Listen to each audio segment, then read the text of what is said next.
हाँ भैया, 2 लाइन का लोकगीत बा। माँ के धाम में माँ से कहना का बा।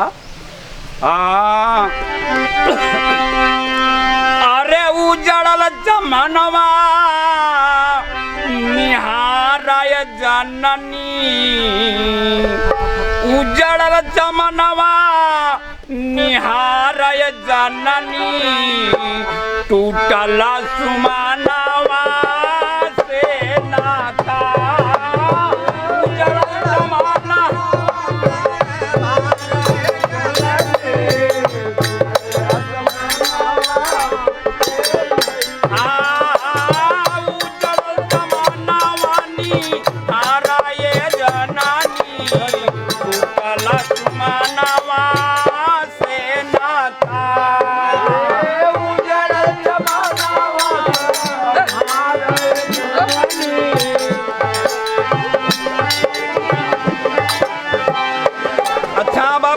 आगे कहना का बा।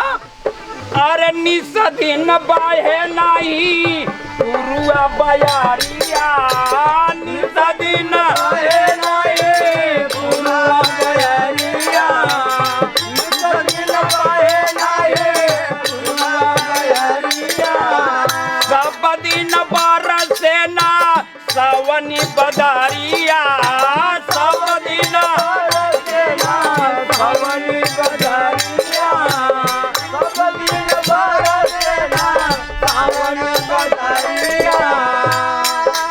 बाबा कहना बा। अरे भोगावा में जोगावा बे कारा ये जनानी, भोगावा में जोगावा बे कारा ये जनानी, गला सुमनवा से नाता।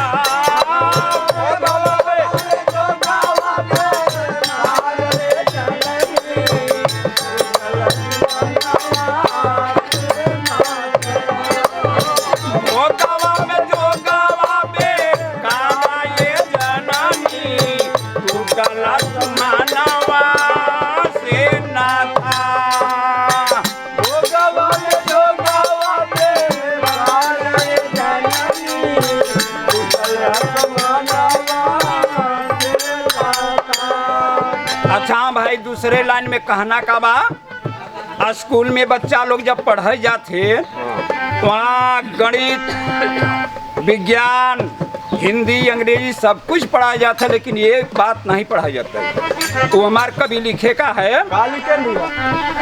अरे मुहब्बत का पाठ पढ़ाया नहीं जाता, मुहब्बत का पाठ पढ़ाया नहीं जाता, मुहब्बत का पाठ पढ़ाया नहीं जाता। और का जननी का राजा चू काया नहीं जाता, जननी का राजा चू काया नहीं जाता, जननी का राजा चू काया नहीं जाता। यहाँ दुनिया में इंसान के ऊपर कौन बोझ सबसे ज्यादा बा? कौन बोझ? वह बहुत ज्यादा बा। अरे सबसे बड़ा बिटिया का भारा ये जनानी, सबसे बड़ा बिटिया का भारा ये जनानी, टूटल सुमनवा से नाता। भारा ये जनानी, टूटल सुमनवा से नाता। सबसे बड़ा बिटिया का भारा ये जनानी, टूटल सुमनवा से नाता।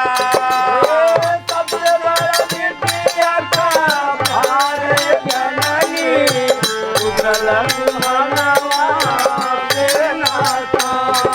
आखिरी लाइन में कहना बा मास्टर से काहे गुरु दया राम गुरु घिनऊ गुड़कारी, गुरु दया राम गुरु घिनऊ गुड़कारी, गुरु दया राम गुरु घिनऊ गुड़कारी। भागीरथी बाटे मैया तोहर पुजारी, भागीरथी बाटे मैया तोहर पुजारी।